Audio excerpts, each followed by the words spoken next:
नमस्कार, मैं एस्ट्रोलॉजर श्री सोमुख। स्वागत है आप सभी का उसी चैनल पर जिसका नाम है एस्ट्रो यूनिवर्स। एस्ट्रो यूनिवर्स का नाम सुनते ही आप समझ जाते हैं कि यहाँ पर सत्य घटनाओं पर आधारित तथ्य ही आपको दिए जाते हैं। तो आइए, आज का विषय जो है बहुत ही अनोखा है। क्या है कि हम सभी जानना चाहते हैं, किसी भी ज्योतिषी के पास एक ही सवाल मूल रूप से होता है, वो है कि हमारा समय कब आ रहा है। सभी की अपनी अपनी जिज्ञासा है। कोई चाहता है कि उसका मकान कब बने, कोई ज़मीन खरीदने जाता है तो उसकी जिज्ञासा होती है, तो किसी को विद्या शुरू करने के लिए अच्छे कॉलेजेस या स्कूल एडमिशन के लिए अच्छे ज्योतिषी को कंसल्ट करता है, तो कोई विवाह जीवन की शुरुआत करता है तो उसके लिए एस्ट्रोलॉजर के पास जाकर पूछता है कि ये विवाह हमारे लिए सूटेबल है या फिर नहीं। तो फिर कोई पैसे या फिर अपने बिजनेस अर्थात व्यवसाय के लिए जानना चाहता है कि क्या यह व्यवसाय हमारे लिए करना सही होगा, अनुकूल होगा परिस्थिति, या फिर प्रतिकूल प्रभाव पड़ेगा इसका। यानी यह मूल सारांश यही है कि हम अपने भविष्य फल को जानना चाहते हैं। क्यों? क्योंकि वहाँ पर एक ही चीज़ का विचार होता है जो ज्योतिषियों ने आप लोगों को नहीं बताया, बिल्कुल समय का। और वो समय नहीं, सटीक समय। जैसे कहा जाता है कि practice makes a man perfect. मैं इस कोटेशन को पूर्ण रूप से सत्य नहीं मानता। मैं मानता हूं perfect practice makes a man perfect, क्योंकि अगर प्रैक्टिस भी गलत हो गया किसी विषय पर तो फिर वो भी आपके काम नहीं आ सकेगा।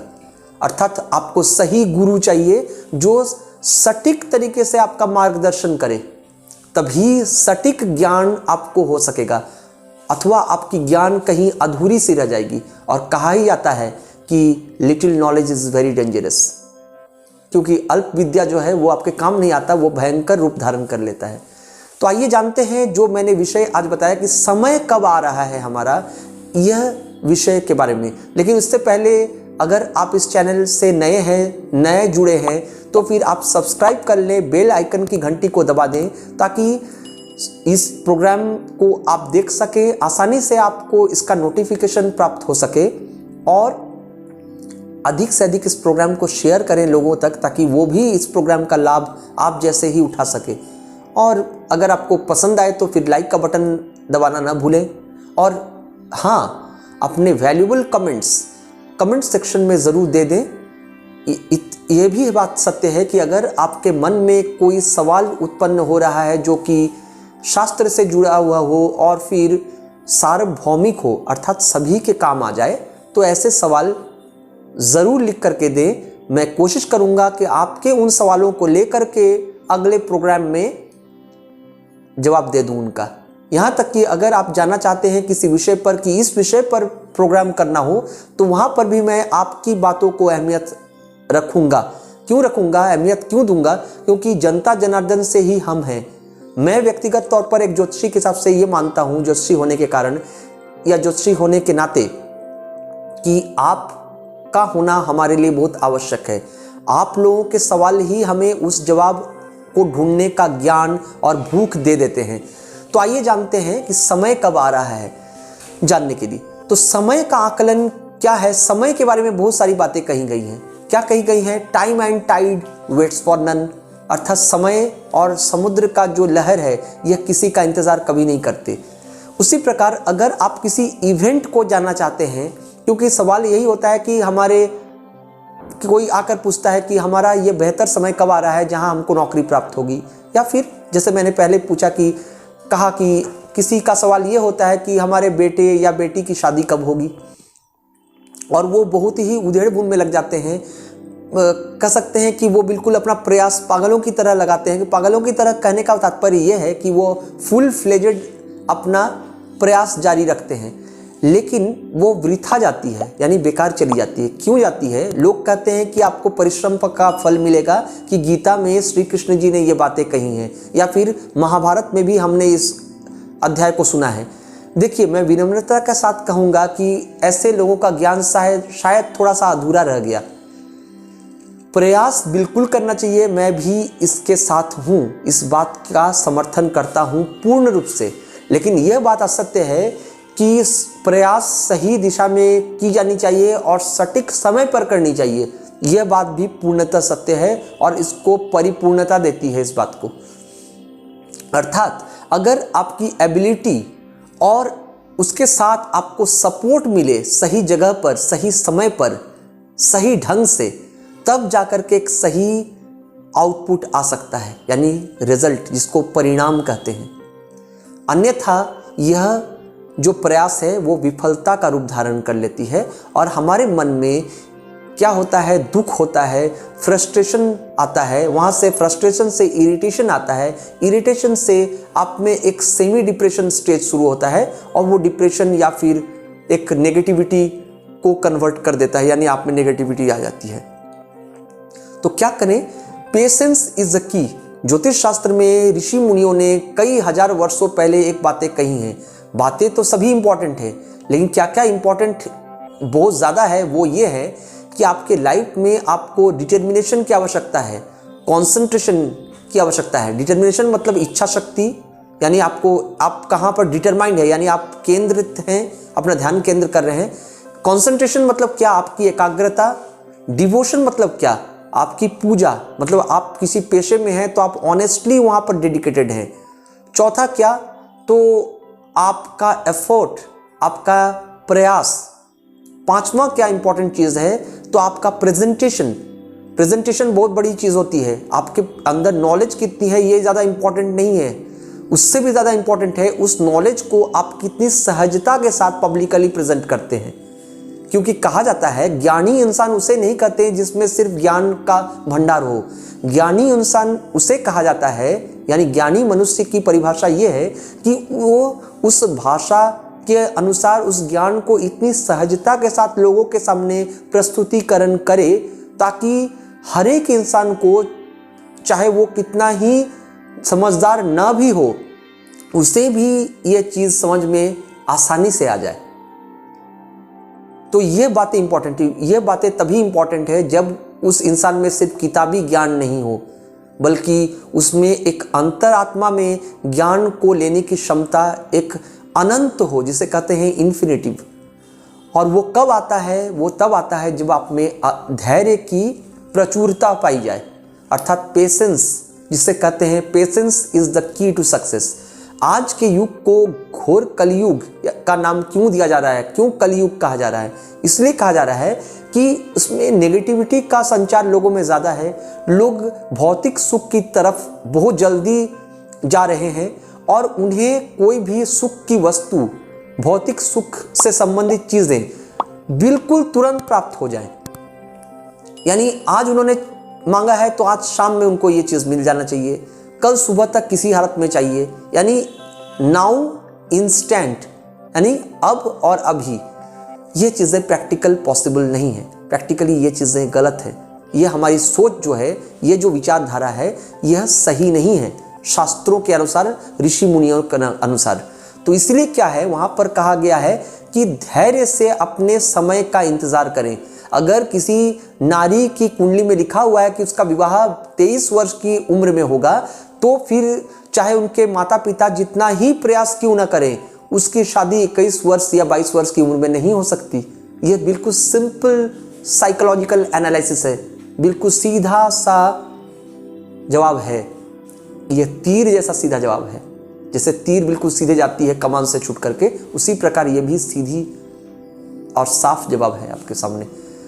जैसे कोई विद्यार्थी चाहे जितना ही पढ़ाई लिखाई क्यों ना करे, कितना ही ब्रिलियंट क्यों ना हो, अगर सही वक्त ना आया, उसकी उम्र, उसकी कुंडली में ऐसा लिखा हुआ है कि उसको 26 साल की उम्र में ही नौकरी मिलेगी और 27 वर्ष के उपरांत उसकी आर्थिक स्थिति मजबूत होगी, तो कैसे वो 25 साल की उम्र के पहले उस स्थिति को प्राप्त कर लेगा? ज़रा सोचिए। मैं आप पर स्वयं इस विचार को छोड़ रहा हूँ। आप मुझे कमेंट बॉक्स में लिख करके बताइए कि अगर मैंने गलत कहा तो आपको अधिकार है मेरे इस प्रोग्राम को देखने के बाद थम्स डाउन कर देने का। लेकिन अगर ये बातें सत्य आपको लगती हैं तो बिल्कुल आप मुझसे सहमत ज़रूर होंगे, मैं उम्मीद करता हूँ। क्योंकि समय से पहले और भाग्य से ज़्यादा कभी किसी को आज तक न मिला है और न आगे मिलेगा। ज्योतिषी का काम ये नहीं होता कि किसी को डराएं ग्रहों के फलादेश द्वारा, बल्कि ज्योतिषी का काम ये होता है कि वो सत्य बातों को लोगों के सामने प्रकट करें और उन्हें सत्यता से ही अवगत करवाएं। जन्म कुंडली में देख करके किसी को एनकरेज करना और झूठ बोल देना दोनों अलग बातें हैं। आपको ये ज़रूरी नहीं कि एनकरेज करने के लिए झूठ का सहारा लेना पड़े, क्योंकि एक ना एक दिन तो अपनी स्थिति से अवगत ज़रूर होंगे।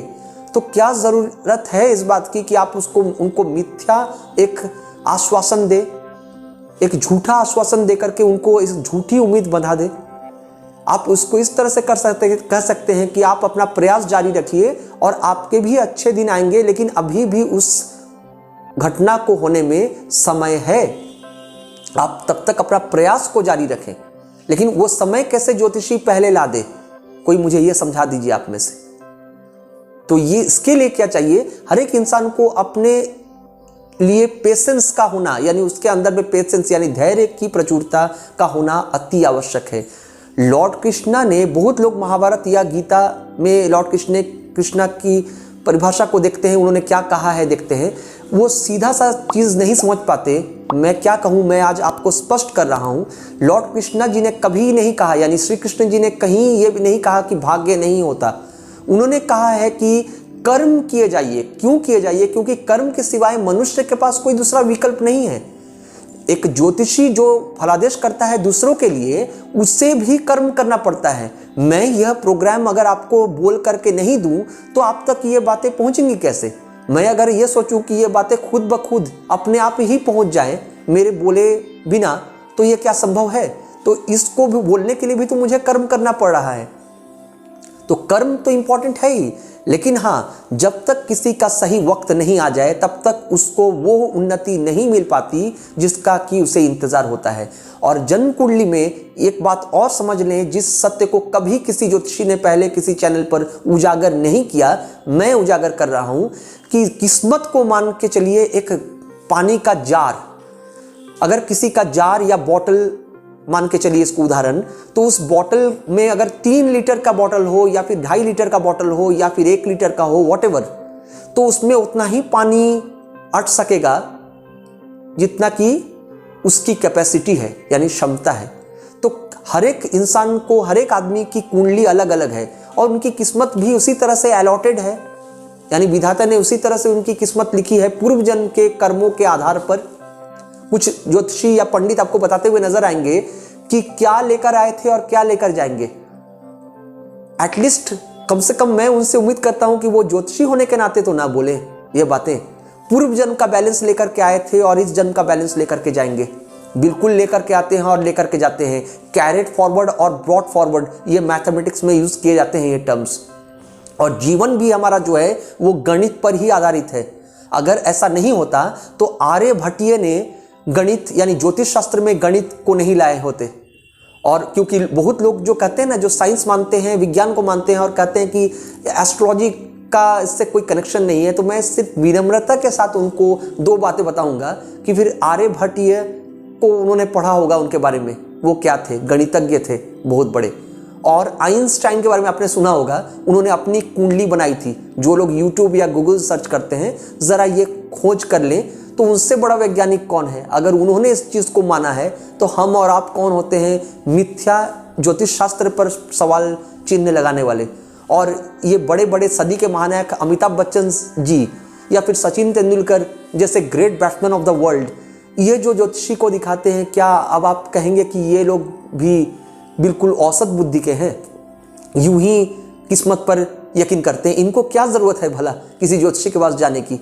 तो फिर क्यों न्यूमेरिकल वाइज अपने जर्सी को चेंज कर लेते हैं? मैं बस आप पर स्वयं विचार थोप रहा हूं इसको, कि आप इस विचार को देकर के मुझे कमेंट बॉक्स में लिख करके बताएं। क्योंकि मैंने कहा है कि एस्ट्रो यूनिवर्स में आपको ऐसी सत्य घटनाओं के बारे में मैं बताऊंगा जो बातें पहले इस तरह से कभी नहीं की गई आपके सामने।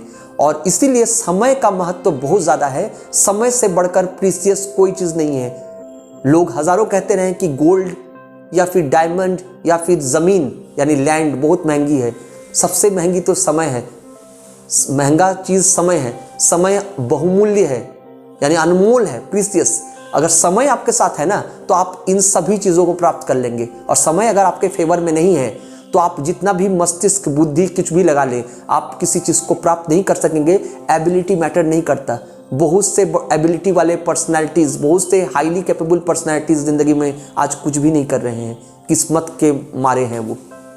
और उनके कॉन्ट्रेरी मैं ये भी बता दूं, बहुत ही सामान्य और साधारण ज्ञानी इंसान भी बहुत ही ज़्यादा पैसा कमा रहे हैं। अब बताइए आप में से कुछ लोग मुझे लिख करके दीजिए कि क्यों तब फिर अगर पढ़ाई लिखाई ही सभी स्टेटस को डिग्निफाई करती या फिर इसी को शो करता, वहीं से अगर ये तय होता तब तो ऐसा होता कि जो जैसा पढ़ाई लिखाई करता है, जो जितना ज्ञानी है उसी अनुसार उनको आर्थिक स्थिति उनकी मजबूत होनी चाहिए, है ना।